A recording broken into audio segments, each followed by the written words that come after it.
ఒక మంచి ఫోన్ కొందాం అనుకుంటున్నావా? అదే ప్లానింగ్‌లో ఉన్నావా నువ్వు? నీ బడ్జెట్ 10,000, 12,000, 13,000 ఇంకా ఆగిపోవు. ఎందుకంటే 13,000 రూపీస్‌లోనే రీసెంట్ టైమ్స్‌లో ది బెస్ట్ మొబైల్ ఫోన్స్ అయితే వచ్చేసాయి. అది కూడా ఐక్యూ నుంచి అయితే. మరి ఐక్యూ నుంచి జెడ్ సిరీస్‌లో Z9X అని చెప్పి ఒక ఫోన్ లాంచ్ చేశారు. ఇదే మన చేతిలో ఉంది ఫోన్. ఈ ఫోన్ అనేది జస్ట్ 2 డేస్ బ్యాక్ అయితే మనకి లాంచ్ అయింది. ఈ ఫోన్‌లో చూసుకున్నట్లయితే మనకి ఓవరాల్ మోసం అని చెప్పుకోవచ్చనమాట. నువ్వు కనుక ఒక 13,000 ఇన్వెస్ట్ చేసి ఒక ఫోన్ కొంటే మాత్రం అది ఈ ఫోన్ అవ్వాలి. ఒకవేళ బేస్ వేరియంట్ చేసుకుంటే అఫ్‌కోర్స్ ఇంకా తక్కువ ప్రైస్‌కి వచ్చేస్తాయి నీకు 12,000 రూపీస్‌కి అట్లాంటి ప్రైస్ సెగ్మెంట్‌లో. సో, ఈ ఫోన్‌కి అయితే ఒక లుక్ వేయొచ్చు డెఫినెట్‌లీ. మరి ఈ ఫోన్‌లో అంత దమ్ము ఉందా లేదా అన్నది వాటి వీడియో అన్బాక్సింగ్ అండ్ రివ్యూ అయితే చేద్దాం. ఫస్ట్ ఆఫ్ ఆల్ ఇనిషియల్లీ దీని audio quality, video quality, gaming performance overall A to Z అయితే వాటి వీడియో టెస్ట్ చేద్దాం. ఈ వీడియోని ఇంకా లైక్ చేయకపోతే లైక్ చేసి మన ఛానల్ వెంటనే సబ్స్క్రైబ్ చేసుకొని పక్కన వచ్చిన బెల్ ఐకాన్ అయితే యాక్టివేషన్ చేసుకోండి. ఎందుకంటే ఇలాంటి మరెన్నో ఇంట్రెస్ట్ వీడియోస్ ముందు తీసుకొస్తాం కాబట్టి. Okay guys, iQOO Z9X mobile phone మన చేతిలో ఉంది. సో, ఈ మొబైల్ ఫోన్‌లో మనకి ఆల్రెడీ ఐక్యూ Z9 ఫోన్ నుంచే అన్బాక్సింగ్ చేశాను. ఆ వీడియో మీరు ఇంకా చూడకపోతే డిస్క్రిప్షన్ లింక్ ప్రొవైడ్ చేస్తాను. దాని మీద క్లిక్ చేసి వాచ్ చేయండి. ఫస్ట్ ఆఫ్ ఆల్ మొబైల్ అయితే మనకి ఈ రకంగా అయితే ఉంటుంది. సో, అన్బాక్స్ అయితే చేసేద్దాం. First of all box open చేస్తాం. బాక్స్ ఓపెన్ చేసిన తర్వాత ఒక వైట్ కవర్‌లో మొబైల్ ఫోన్ అయితే మనకు ఉంటుంది. సో, మొబైల్ ఫోన్ బయటకి అయితే తీద్దాం. సో, ఫోన్ అయితే నేను బయటికి తీశాను. సో, ఫోన్ మనకి ఇలా ఉంది. సో, దీని లుక్ కూడా మొత్తం అన్ని ఐక్యూ Z9 లా ఉంది. Z9X కానీ Z9 లాగా ఉందన్నమాట. ఎందుకంటే Z9 అనేది చూసుకోవచ్చు. లైక్ మనకి వెయిట్ కానీ దీనికి సంబంధించిన ఇవన్నీ కూడా ప్రొవైడ్ చేశారు. ఓకే, ఫోన్ మనం అయితే పవర్ ఆన్ అయితే చేద్దాం. సో, పవర్ ఆన్ చేసిన తర్వాత మనకి తెలిసున్నదే అన్ని ఫోన్స్ ఉన్న విధంగా దీంట్లో కూడా సెటప్ అయితే ఉంటుంది. దీంట్లో మనకి ఫన్ టచ్ ఓఎస్ అయితే ప్రొవైడ్ చేస్తున్నారు. సో, దీంట్లో మనకి సంథింగ్ ఇవన్నీ ఫీచర్స్ కూడా ఇప్పుడైతే మీకు క్లియర్ కట్‌గా ఎక్స్‌ప్లెయిన్ చేయబోతున్నాను. సో, ఆండ్రాయిడ్ ఫోన్ సెటప్ కాబట్టి నేను మీకు పెద్దగా చూపించను. ఎందుకంటే ఆల్రెడీ మీకు తెలుసు కాబట్టి నేనైతే స్కిప్ చేస్తాను. మిగిలిన పార్ట్స్ అన్నీ కూడా మీకైతే కొంచెం ఫాస్ట్ వేలో అయితే చూపిస్తానన్నమాట ఈ పార్ట్ అయితే. చూసుకోవచ్చు, ఫోన్ అయితే మనకి సైడ్ మౌంటెడ్ ఫింగర్ ప్రింట్ సెన్సార్‌తో రావడం జరుగుతుంది. బ్యాక్ సైడ్ మనకి చూసుకున్నట్లయితే అపర్చర్ చూసుకోవచ్చు. చాలా పెద్దగా ఇచ్చారని చెప్పుకోవచ్చు. బ్యాక్ కెమెరా మనకి 50 ఎంపీ ఇస్తున్నారు. ఫ్రంట్ ఫేసింగ్ కెమెరా 8 ఎంపీతో వస్తుంది ఫోన్ అయితే. గైస్, మనం డౌన్‌లో చూసుకోవచ్చు, స్పీకర్ ఉంది, టైప్ సి పోర్ట్ ఉంది, నాయిస్ క్యాన్సిలేషన్ మైక్ ఉంది అండ్ 3.5 అడ్వాన్స్ జాక్ పిన్ అయితే ఉంది. అండ్ సైడ్ చూసుకోవచ్చు మనకి సిమ్ ఎడ్జెట్ పిన్ అయితే ఉంది. గైస్ చూసుకోవచ్చు, ఇది బడ్జెట్ ఫోన్ కాబట్టి మనకి సెకండ్ నాయిస్ క్యాన్సిలేషన్ మైక్ అయితే రిమూవ్ చేశారు దీంట్లో. ఆ మైక్ అయితే లేదు. ఒకవేళ మీరు ఎప్పుడు ట్రాఫిక్‌లోనే ఉంటారు, అవుట్ సైడ్ నుంచి ఫోన్స్ ఎక్కువ మాట్లాడుతూ ఉంటారు అనుకుంటే కొంచెం డ్రాబ్యాక్ అని చెప్పుకోవచ్చు. సో, ఎందుకంటే అవి కూడా ఇస్తుంటే కొంచెం బెటర్ అనిపించును. ఫోన్‌లో మనకి ఇంకేమున్నాయంటే సో, పేపర్ వర్క్ అయితే ఉంది. అండ్ ఇంకా చూసుకుంటే ఒక ట్రాన్స్పరెంట్ కేస్ అయితే ఇచ్చారు. ఇది చాలా బాగుందన్నమాట క్వాలిటీ కూడా. అండ్ మనకి 44 వాట్స్ ఏదైతే ఛార్జర్ ఉంటుందో ఛార్జర్ కూడా అయితే ప్రొవైడ్ చేశారు. కోచ్ కొంచెం అంత ఫిట్ అవ్వలేదన్నమాట. కొంచెం లూజ్‌గా ఉంది. ఓకే, అడ్జస్ట్ అవుదాం ప్రెజెంట్ అయితే. మొబైల్ మనకి ఇలా వస్తుంది. సో, మొబైల్ కూడా చాలా బాగుంది. ఎక్స్టెండ్ అయితే ఉంది. లైట్ వెయిట్ ఉంటుంది. సో, మరీ వెయిట్ అయితే ఉంటుంది. ఫస్ట్ ఆఫ్ ఆల్ దీంట్లో మనం అయితే మొబైల్ ఆన్ చేసిన తర్వాత బ్లూటూత్ అయితే చెక్ చేసుకోవచ్చు. బ్లూటూత్ చెక్ చేసిన తర్వాత నెక్స్ట్ స్టెప్ అండ్ ప్రాసెసర్ ఇవన్నీ కూడా మనం అయితే చెక్ చేసుకోవచ్చు. సో, ఓకే, ఫోన్‌లో మనకి ఫన్ టచ్ ఓఎస్ వస్తుంది. దీంట్లో ఫోన్ ఆన్ చేసిన తర్వాత ఒక అప్డేట్ అయితే వచ్చింది. సెక్యూరిటీ ప్యాచ్ అప్డేట్ అని చెప్పుకోవచ్చు. ఇది మనకి ఆండ్రాయిడ్ 14తో రన్ అవుతుంది. And 6 GB RAM and 6 GB వరకు ఇంక్రీజ్ అయితే చేసుకోవచ్చు. బ్రాండ్ లోగో చూసుకోవచ్చు. ఐక్యూ Z9X 5G అని చెప్పి చూపిస్తుంది. అండ్ దీంట్లో మనకి 128 జీబీ ఉంది అండ్ 256 జీబీ కూడా ఉంది. ఈ ఫోన్ మనకి స్నాప్‌డ్రాగన్ 6 Gen 1 అయితే వస్తుంది. సో, ఫోన్ సంబంధించిన డీటెయిల్ ఇన్ఫర్మేషన్ అయితే మనకి అబౌట్ ఫోన్ అయితే వెళ్ళి చూపించడం అయితే జరుగుతుంది. సో, ఓవరాల్ మనం అయితే దీంట్లో చూసుకోవచ్చు, డయల్ ప్యాడ్ మనకి గూగుల్ డయలర్ అయితే కాదు, డిఫాల్ట్‌గా డయలర్ ఉంటుంది కదా, ఇచ్చారు. దీని నుంచి మనం కాల్ రికార్డింగ్ కూడా అయితే చేసుకోవచ్చు. దీంట్లో మనకి ఎలాంటి ఇష్యూ అయితే లేదు. సో, బ్లోట్‌ఫైర్ విషయానికి వస్తే పర్లేదు, మీడియంగా ఉందని చెప్పుకోవచ్చు. అండ్ 128 జీబీ అయితే వస్తుంది.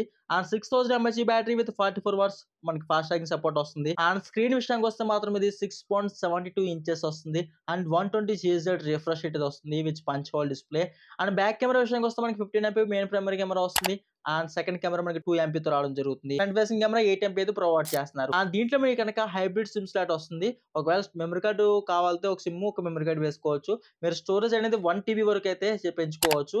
మొబైల్ ఫోన్‌లో మనకి చూసుకున్నట్లయితే మొబైల్ అనేది ఫన్ టచ్ ఓఎస్ రన్ అవుతుంది. అండ్ ఆండ్రాయిడ్ 14 అయితే దీంట్లో ఉంది. లేటెస్ట్ వెర్షన్ అని చెప్పుకోవచ్చు. అండ్ మెయిన్‌లీ మనం ఫోకస్ చేస్తుంది ప్రాసెసర్ అని చెప్పుకోవచ్చు. ఈ ప్రాసెసర్ అయితే ఈ ఫోన్‌లో మనకి స్నాప్‌డ్రాగన్ Gen 1 అయితే ఇచ్చారు. ఈ యొక్క బడ్జెట్‌కి ఈ ప్రాసెసర్ అనేది చాలా వర్త్ అన్నమాట. ఎవరైతే గేమర్స్ ఉంటారో వాళ్ళు కానీ కెమెరా పర్పస్ కానీ సంథింగ్ అట్లాంటి వాళ్ళైతే ఈ ఫోన్ మెయిన్ ఫోకస్ అయితే చేసుకోవచ్చు. ఎందుకంటే ఇది ఒక కిల్లర్ ఫోన్. ఎందుకంటే మనకి ఏవైతే 15,000 నుంచి 16,000 బడ్జెట్‌లో ఏవైతే ఫీచర్స్ ఉంటాయో ఇట్లాంటి ఫీచర్స్ అన్నీ కూడా పట్టుకొచ్చి మనకి ఒక 4 జీబీ అండ్ లైక్ ఇంకొక 128 జీబీ ప్రైస్ సెగ్మెంట్‌లో ఒక 12,000కి వీళ్ళు ప్రొవైడ్ చేస్తారు.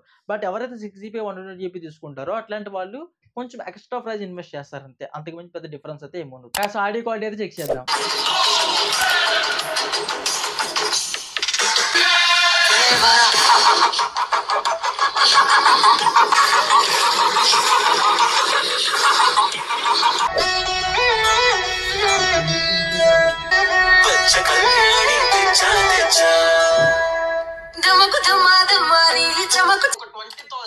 బెస్ట్ మొబైల్ ఫోన్ ట్రై చేస్తుంటే ఐక్యూ G9 ఫోన్ అయితే నాకు కనిపించింది. ఓకే, మనం అయితే ఇప్పుడు వీడియో క్వాలిటీ చూద్దాం. ఆడియో క్వాలిటీ చూసారు కదా, సో మనకి సింగిల్ స్పీకర్ అయితే ప్రొవైడ్ చేస్తున్నారు. వీడియో క్వాలిటీ కూడా టెస్ట్ చేద్దాం. సో వీడియో అనేది మనకి యూట్యూబ్ అండ్ ఓటీటీ యాప్స్లో ఎలా సపోర్ట్ అవుతుందో చూద్దాం. యెస్, మెయిన్‌లీ ఫోన్ మనకి AMOLED స్క్రీన్ అయితే కాదు, ఎల్‌సీడీ ప్యానెల్‌తో వస్తుంది. కాకపోతే డిస్‌ప్లే క్వాలిటీ ఓసమ్ అని చెప్పుకోవచ్చు.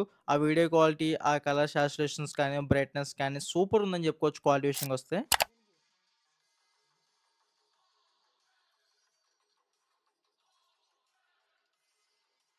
కెమెరా క్వాలిటీ కూడా చెక్ చేద్దాం. కెమెరాలో మనకి బ్యాక్ సైడ్ చెప్పాను కదా మీకు 50 ఎంపీ వస్తుంది. ఫ్రంట్ కెమెరా 80 ఎంపీ వస్తుంది.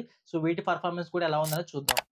గైస్, బేసిక్‌గా ఈ ఫోన్‌లో మనం చూసుకున్నట్లయితే బ్యాక్ కెమెరా 50 ఎంపీ ఇస్తున్నారు. అండ్ సెకండ్ కెమెరా అయితే 2 MP. Front facing camera 8 MP. దీంట్లో మనకి వివో వస్తుంది కాబట్టి వివో ఆప్టిమైజేషన్ ప్రాసెసింగ్ కూడా చాలా ఎక్సలెంట్ ఉందని చెప్పుకోవచ్చు. దీంట్లో ఫీచర్స్ కూడా పెద్దగా ఎక్కువ నాకేం కనిపించట్లేదు. ఐ మీన్ ఇంకా చాలా ఫీచర్స్ ఉంటాయి కదా, అవి కొన్ని మిస్ చేశారని చెప్పుకోవచ్చు. ఎందుకంటే ఇది టోటల్లీ బడ్జెట్ ఫోన్ కాబట్టి. సో మనకి ఆటో ఫోకస్ చేసినప్పుడు ప్రాబ్లమ్స్ లేదు. అండ్ పోర్ట్రేట్‌లో షూట్స్ చేసినప్పుడు ప్రాబ్లమ్ లేదు. మీకేంటంటే పర్టిక్యులర్‌గా ఈ ఫోన్ యూజ్ చేసుకొని నేను మైక్రో లెన్స్‌తో తీసిన ఫోటోస్ అండ్ జూమ్ చేసినవి, పోర్ట్రేట్‌లో తీసినవి, అండ్ దీంట్లో మనకి 50 ఎంపీతో తీసిన ఫోటోస్ అన్నీ కూడా మీకు ఇప్పుడు స్క్రీన్ మీద చూపిస్తాను చూసుకోవచ్చు. సో డీటెయిల్‌గా ఎక్స్‌ప్లెయిన్ చూసుకోవచ్చు మీరైతే. ఇవి ఈవినింగ్ కండిషన్‌లో మనకి ఒక 5:36 పీఎంకి తీసిన ఫోటోస్ అని చెప్పుకోవచ్చు. ఇది వీడియో క్లిప్ అని చెప్పుకోవచ్చు. క్వాలిటీ విషయానికొస్తే బాగుందని చెప్పుకోవచ్చు. బడ్జెట్ తగ్గట్టుగా అయితే ఉంది. ఓకే, కెమెరా కూడా పర్లేదని చెప్పుకోవచ్చు. బడ్జెట్ సెగ్మెంట్‌గా వాల్యూ ఫర్ మనీ అయితే అవుతుంది. కెమెరాలో కూడా మనకి ఎలాంటి డ్రాబ్యాక్ అయితే లేదు. ఈ ఫోన్ మనకి 44 వాట్స్ అయితే వస్తుంది. అండ్ మెయిన్‌లీ కూడా ఏంటంటే 6000 ఎంహెచ్ బ్యాటరీ కెపాసిటీ వస్తుంది. సో 6000 ఎంహెచ్ బ్యాటరీ కెపాసిటీ అనేది చాలా బెటర్ అని చెప్పుకోవచ్చు. అంటే మోస్ట్‌లీ బడ్జెట్ సెగ్మెంట్‌లో సామ్‌సంగ్ లాంటివి ఉన్నాయి కానీ 44 వాట్స్ లాంటివి ఇవ్వరనమాట వాళ్ళు. ఒక 18 వాట్స్ ఇలా మనకి తక్కువ ఇస్తారు బాగా. బట్ ఈ బడ్జెట్ సెగ్మెంట్‌లో మనకి 33 వాట్స్ అలా ఇస్తూ ఉంటారు వేరే బ్రాండ్స్ అయితే. వీళ్ళు 44 వాట్స్ ఇచ్చారు, గ్రేట్ అని చెప్పుకోవచ్చు. సో ఓకే, మనకి ఈ ఫోన్ ఓవరాల్ చాలా బాగుందని చెప్పుకోవచ్చు. మిగిలిన ఏవైతే ఫీచర్స్ ఉంటాయో ఇవన్నీ కూడా మనం ఎక్సలెంట్‌గా చూసుకున్నట్లయితే. ఎటొచ్చి మనకి ఫ్రంట్ ఫేసింగ్ కెమెరా విషయానికొస్తే మాత్రం కొంచెం డ్రాబ్యాక్ అనమాట. ఎందుకంటే 8 ఎంపీ ఇస్తున్నారు కాబట్టి ఈ ఫోన్ యూజ్ చేసుకొని మనం ఏదైనా సరే కొన్ని ఫోటోస్ లాంటివి ఇంకా వేరే సంథింగ్ ఏం చేసినా సరే ఫ్రంట్ ఫేసింగ్ కెమెరా నుంచి కొంచెం క్వాలిటీ అయితే తక్కువ వస్తుందని చెప్పుకోవచ్చు. బ్యాక్ కెమెరా పర్లేదు, మనకి 50 ఎంపీ ఇచ్చారు. అండ్ సెన్సార్ కూడా ఓకే. గైస్, ఇది మనకి వాటి వీడియో అయితే. మరి మీలో ఎంతమంది ఈ ఫోన్ తీసుకుందాం అనుకుంటున్నారు కింద కామెంట్‌లో కామెంట్ చేయండి. యాక్చువల్‌గా ఈ ఫోన్ అయితే ఒక గేమర్‌కి లేదంటే ఒక నార్మల్ యూజర్‌కి అండ్ హెవీ యూజర్‌కి ఆల్ రౌండ్ ఫోన్ అని చెప్పుకోవచ్చు. ఈ ఫోన్ అనేది పర్ఫెక్ట్ సెట్ అనమాట. ఒకవేళ మీ దగ్గర బడ్జెట్ స్ట్రిక్ట్‌లీ ఒక 12,000, 13,000 ఈ ప్రైస్ సెగ్మెంట్ ఉంటే మాత్రం ఈ ఫోన్ మీకు ఆల్ రౌండ్ ఫోన్ అయితే అవుతది. ఎందుకంటే కెమెరా బావుంటది, అండ్ ఫాస్ట్ ఛార్జింగ్ ఉంటది, అండ్ 6000 బ్యాటరీ బ్యాకప్ బావుంటది, డిస్‌ప్లే బావుంటది. ఇవన్నీ బావుంటాయి. ఎటొచ్చి మనకి AMOLED స్క్రీన్ లేదు. మిగిలినవన్నీ కూడా ఓకే. ఈ బడ్జెట్ పాయింట్ ఆఫ్ వ్యూలో మీరు చెక్ చేసుకున్నట్లయితే మరి ఇలాంటి మరెన్నో ఇంట్రెస్టింగ్ వీడియోస్ కోసం వెంటనే మన ఛానెల్ సబ్స్క్రైబ్ చేసుకోండి. మళ్ళీ చెప్తున్నాను, ఫ్రంట్ ఫేసింగ్ కెమెరా అయితే కొంచెం డ్రాబ్యాక్ అంతే. మిగిలినవన్నీ కూడా పర్ఫెక్ట్.